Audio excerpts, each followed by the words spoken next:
manj introvertni. Ja, ampak glede na narcisizma. Ja, glede na narcisizma, ja, podobno. Ja, ki so pravzaprav, ki so bolj poenoteni v smislu. Razpisane spoloma, ki je praktično pri vseh obzorcih normalne populacije vedno prisotna, ne? Ja, je tukaj bila zlita, ja. Tukaj se kaže. No, takšni podatki lahko kažejo na to, da je vzorec pač bil malo kompromitiran. No, da ni bil to reprezentativni vzorec celotne populacije. Ampak kar se tiče reprezentativnosti, mene res zanima, bil je zelo dolg vprašanje. To so mogli biti res izbrani posamezniki, da so bili pripravljeni do konca. Da so toliko časa vztrajali. 3/4 ure to ni bilo. 3/4 ure bilo, ja. No, to še gre. Ja, ampak se pravi, aktivno povratni. Ja, kaj dobili so velikih 5 so dobili, glede na povprečje. Ne avtomatsko, pošiljali smo. So želeli, pa se taljali. Ne, meni so sami postili. Vse večina so kar. Kakšni fenovi so potem tisti, ki izpolnjujejo recimo NMPI?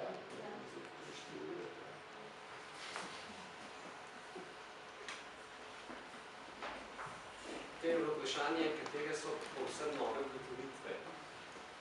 Torej, zagotovo divergentnost, divergentnost velikih 5, divergentnost napovedovanja, večsmernost napovedovanja.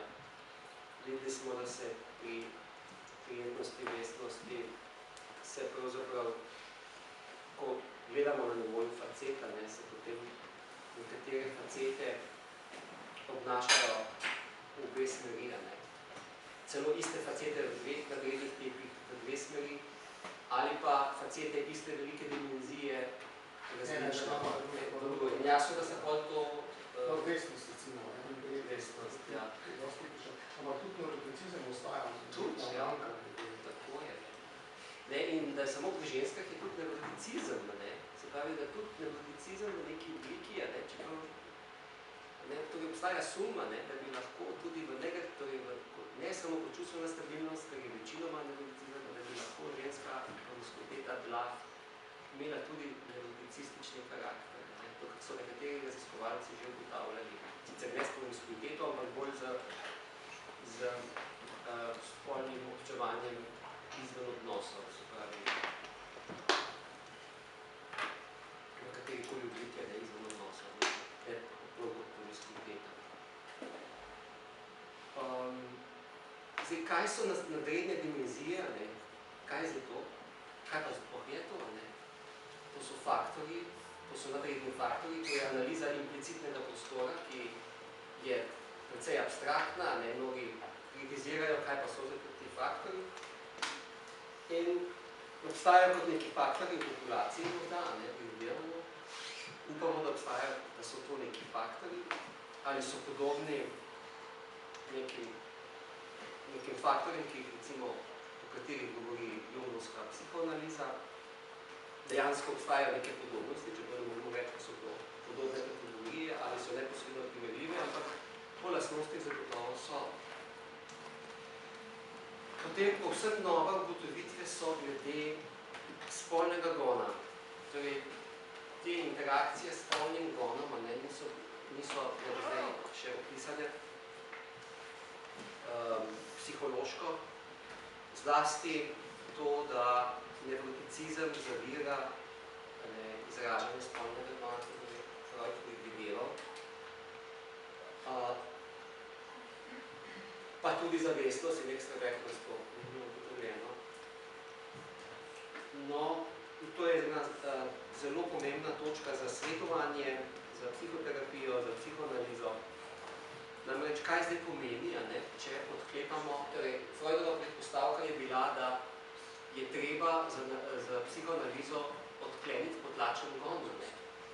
Ampak kaj se bo zgodilo zdaj, če mi odklenemo potlačen gon? Kaj se bo zdaj zgodilo? Predvsem z moškimi, da bodo zdaj ti moški postali promiskuitetni. Ali je potem sploh tukaj indicirana psihoanalitična obravnava, svetovanje, psihoterapija, seveda po eni strani je znano, da psihoanaliza ljudi ne usrečuje, svetovanje ima bi še več težav. Po enem letu terapije se počutim slabš, tako, ne vsi, ampak začnejo se zavedati, problemi postanejo večji in najbrž tudi, kaj početi s spolnim gondom.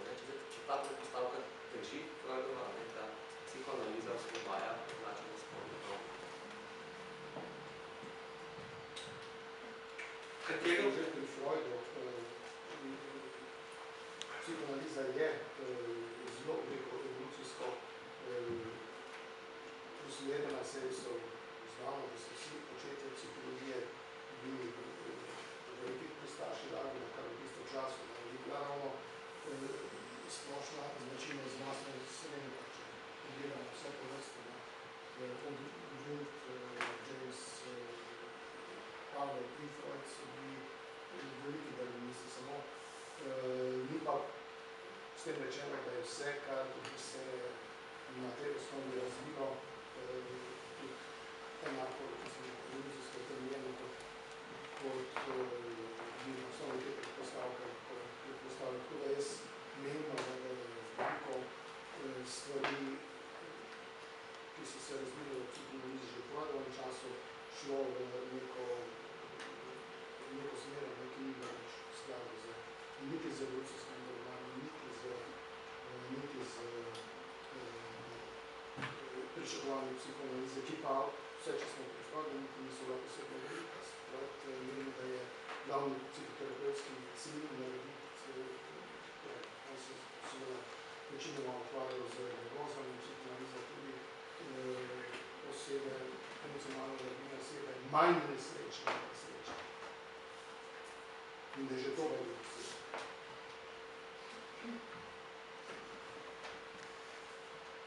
Kar gotovo ne more biti v sodobnem psihoterapevtskem cilju. Ja, pa se zgodi, ne? Se vseeno zgodi. Katero vprašanje, ki bi izločil? Videli smo, tam najbolj ne bi uporabljal, brez socioseksualnosti ne bi mogel razviti instrumenta, ampak zdaj ga ne bi, socioseksualnosti to zato ne bi uporabljal za promiskuiteto, bi uporabljal pač samo teh 5 postavk.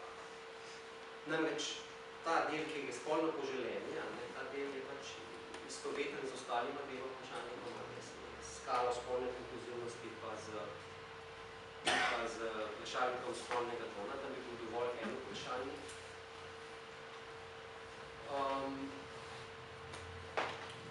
Mogoče bi kar